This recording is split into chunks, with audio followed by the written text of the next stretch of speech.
To get the feel of RuneScape 3, I decided to get all of my skills to level 40. This way, I can experience the game as a new player, not like a returning player, because I have an account with stats like these. But I wanted to try from the very beginning, and as an Iron Man, because I don't want any microtransactions or, fortune wheel stuff affect how I play the game. I wanted to give you a feeling what would happen if an old school player played RuneScape 3. Character customization in RuneScape 3 is actually amazing because you can choose from so many different hairstyles, you can choose from so many different outfits compared to old school, which probably has like 2 or 3 different kinds of green, and every single character can look like bot without hair. I really liked how many options the game presents you in the beginning of your journey, how you want to present yourself. Advanced player mode, we are going for hardcore Iron Man here, because since I lost my old school hardcore Iron Man, I have to create a new one, and this is the perfect way of doing that. So I went with the best option of calling myself the Rusty Teapot 2. Compared to old school, this looks sick. That looks way better. Actually, in graphics, I would say it's way more better. RuneScape 3 works like butter, is butter smooth. Let's actually look at the settings. Let's go for ultra here. I think my PC can just take it. Wait. I have to stop you for a second here. If we are talking about AMD cards, RuneScape 3 is the most unstable game I have ever played on my computer. I have one of the best AMD cards, 7000 series card, and it lagged like hell.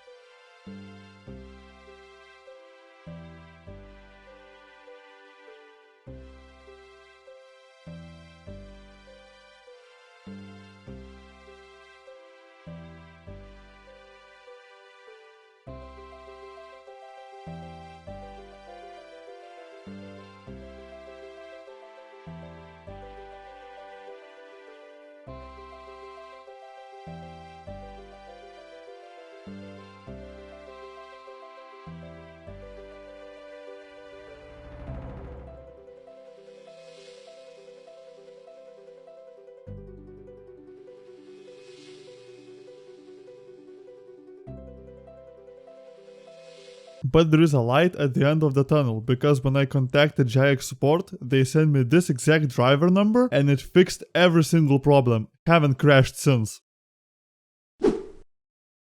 Even the fire looks kinda nice compared to old school. This island was the whole reason I started playing even old school RuneScape back in the day, when you could do this simple yet very entertaining part of the game. When you are training mining in the tutorial island, it shows the bar how much you mine, and then it gives you ore then. That's a nice change. I know for a fact that smithing was reworked as well, so now smithing is way slower and it gives more experience per one item made. The whole process goes like this. You heat up the item you want to make, the project, and then you smith it on an anvil. If the heat gets low enough, you need to reheat the item because it will be really slow to make it. With the dagger in hand, I went to kill some rats, I went to do some tutorial stuff, and here we are at the end of Tutorial Island. In RuneScape 3 you start at Birthrope, not in Lumbridge. That is different from old school where you start in Lumbridge every single time. And that is quite good, because previously Birthrope was a members area, and that really surprised me. Because Birthrope is now free-to-play area, that means you can access member skills, but you can only train them to level 5. This is how my early game went in Birthrope.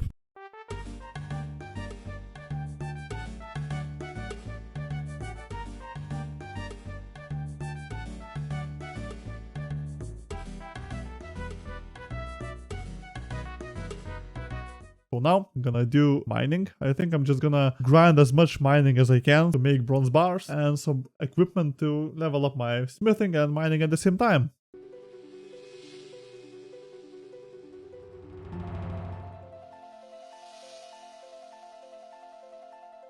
And this is what I love about smithing, because you can make upgraded armor like steel plate body +1, and this feels like smithing is actually useful. It feels like you should be doing it because you can upgrade your gear, which you actually use. I just realized that this way, when I'm training my mining, I think I will get 60 mining before I get like 50 smithing or something. I will said I will get 40 mining and 40 smithing, but I think as at the rate it is going, I might as well aim for 60 because 60 unlocks the mining guild and I can then do this activity really efficiently. I mean, I can just chill there, and that's 50 mining. I'm mining mithril just for the sake so I could level up my smithing, because my smithing is way lower than my mining actually. So guys, I reached the level which I can use the burial option on like my gauntlets. So that means I will destroy them, but I will get way more experience than I would have by just making +2 version of that. So this is a really good way of reducing your duplicates in the bank, which I have a lot of these. I have quite a few mithril gloves +2, mithril gloves +1 and steel gauntlets, 305 bronze gauntlets. If I do normal gloves +2, I only get 12 to 13. That means at best I get twice as less experience for one like tick of XP. So it means this is really good for experience wise. But I lose money because I cannot sell these gloves into the shop and get some money, which I actually need at the moment. For the context, I only have 5.6k GP. That is quite low, even for my level of account. So I've decided to train my combat stats on this account by training Dungeoneering, because it's the most effective way of training my stats while getting another skill done. I was testing the crashes in Dungeoneering, that's why I have level 20. You know, I cannot mine rune ore because these skeletons keep attacking me and I cannot enjoy mining anymore. So I need the combat stats to protect myself. So this is another thing about RuneScape 3 and Dungeoneering especially. The bosses are quite unique, even though I haven't seen a lot of bosses and I'm quite new to this. It's really fun to see different mechanics and different bosses. Like, you have to fight using different styles, you have to use different mechanics, and you cannot get that in old school RuneScape, especially because there is no such skill as Dungeoneering. And another great thing about Dungeoneering is that you can level up most of your skills really fast in the early levels. It doesn't cost you GP, it doesn't cost you anything. You just do Dungeoneering and you can level up rune crafting, fire making, strength, constitution, even fletching, wood cutting, and it happens in one place. This skill is really great if you are starting out. This is exactly what I was talking about. I bought 392 rune essence. I can now just train my rune crafting here. Like, I click, look at my early levels. I haven't done rune crafting aside from Dungeoneering like 0 levels, and I can just train it here for free. As you can see, like most of my skills are blinking because I leveled up them at Dungeoneering. And this is the neat part about that place. It really shows that you can train anything in Dungeoneering. And of course, the RuneScape 3's animations are really amazing. Just look at this fight when I'm fighting the skeleton. Like, it feels so damn satisfying to defeat it. And like I said, bosses are just pure amazing. Like, this whole skill is so good. Like, it's all of the raiding in one skill. And that is like really amazing. How they managed to put all of this effort into one skill. And you can like train everything in the same place. I can say I'm a big fan of Dungeoneering now. I'm a big fan. And I got 40 Dungeoneering. I'm really pleased that I got even 41 Dungeoneering. I'm pretty close to actually becoming a member on this account, because I don't think I want to continue playing this on free-to-play. And I would like to level up some member skills and to see if I really can deep dive into this game. I want to try out RuneScape 3 in the members worlds, so now we're gonna hop there. And I love how vivid the environment is. Look at this, like. Right from the get-go, I chose Divination because it's the least trained skill on my account. Even on my main, I got this to about level 40 or something, but I don't even remember what was I doing there. To get some insight on Divination, I wanted to compare Mining to Divination because they are both gathering skills and they have quite similar mechanics, as you click on something and you gather the stuff. So here are my thoughts on that. Mining is way more engaging than this because you cannot AFK for a really long period of time. Because in mining you have to watch your energy when you mine, and you have to like see different rocks that glow, that you give critical chance and you mine faster. Here you just destroy an orb and that's it. You just stand and it disappears. The configure a rift option lets you choose what do you want to do with your divination skill. You can either get all of your energy into bright energy, which then can be used to make some items from divination. You can choose to sacrifice the memories you get for experience but keep the energy, or you can sacrifice the bright energy and memories for even more experience. This is really good because it lets you choose how do you want to train your skill. You get normal bright memories and enriched bright memories. Oh, and these enriched ones give twice as much as XP as the normal ones. And I think they give more bright energy as well if I convert them into the bright energy. Let's make the next batch into energy and let's see how much energy do we get if we convert everything into energy. 2 for one normal memory. I wonder how much do I get for enriched bright memory. You get 3, so it's not that big of a deal. I thought maybe we'll get double. And what I can say about divination, it's really relaxing because you don't have to pay so much attention as you have in mining or other skills. And there's no equivalent in old school RuneScape, so basically it's just fishing, but you are standing. That is my comment here. I'm just destroying this flying ball with my mind. That sounded like I hallucinate, but this skill in a nutshell.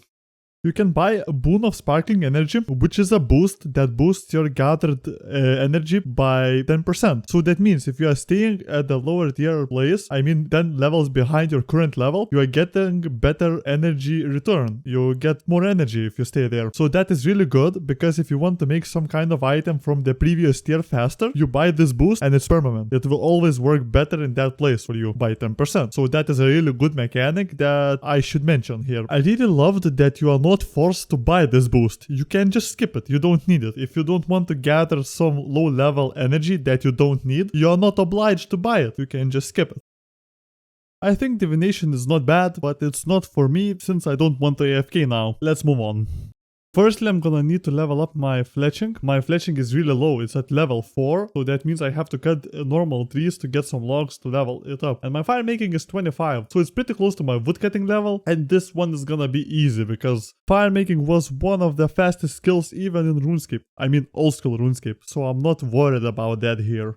Why did Jagex made the lowest level tree so hard to gather? I'm still grasping the idea. What did I just witness here? Imagine, you have 99 woodcutting, you cut a normal tree, you still get 1 log. So rewarding. I would like to do it all day. I really love the idea that Jagex added Woodbox, which basically lets you store more logs into your inventory without banking. So that means you are not forced to train woodcutting in predefined areas like Draenor Village or Varrock near Grand Exchange, because you have to be close to the bank, or otherwise it would be so annoying to bank every single time if you have to walk across a whole continent. Woodbox is made using fletching, but its capacity increases with woodcutting level. That's one strange thing, because I thought that maybe if you level up your fletching, the capacity increases from the fletching level, not from the woodcutting level. But it's woodcutting level that increases the capacity. If I get to 30 woodcutting, it literally unlocks me a mithril hatchet, and I have a smithing level to do it. That's why I did smithing and mining in the free-to-play, not in members worlds, because it really helps now. I got a strange woodcutting rock, and it says I can bring it to the Varrock Museum to the archaeologists. Okay, so apparently if you want to complete the statue of woodcutting, you will have to get another one of these, and only then they are useful. So basically having one is no big deal. One more tree and I will get to 30 woodcutting. Such a nice level. Like every 10 levels it looks really nice. It even shows this.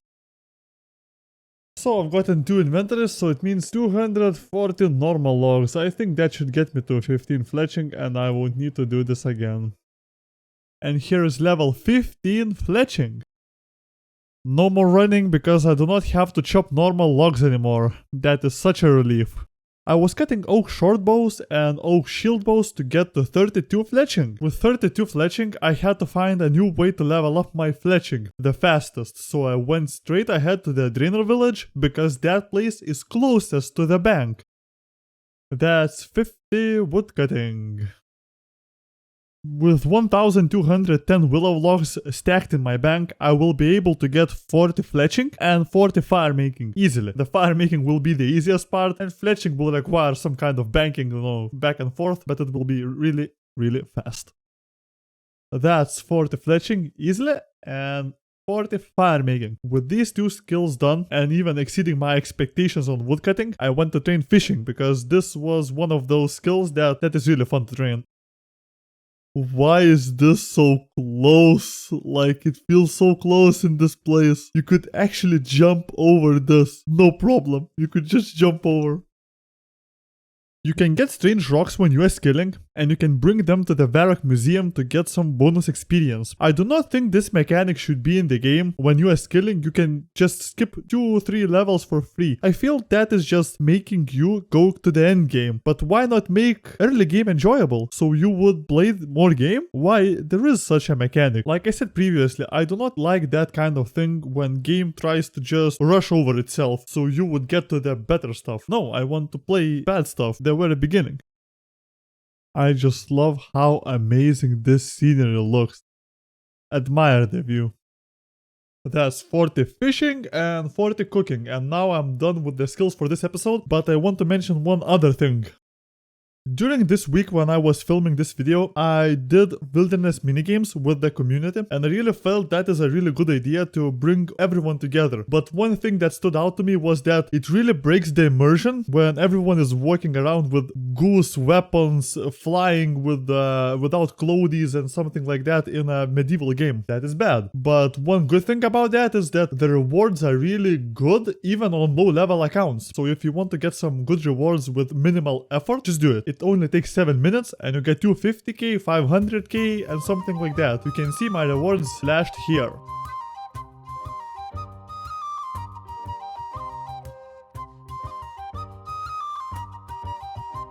And one last thing, even the wilderness minigame tries to make you skip the game because I haven't planted a single seed and I got 19 farming. With that said, see you guys in the part 2.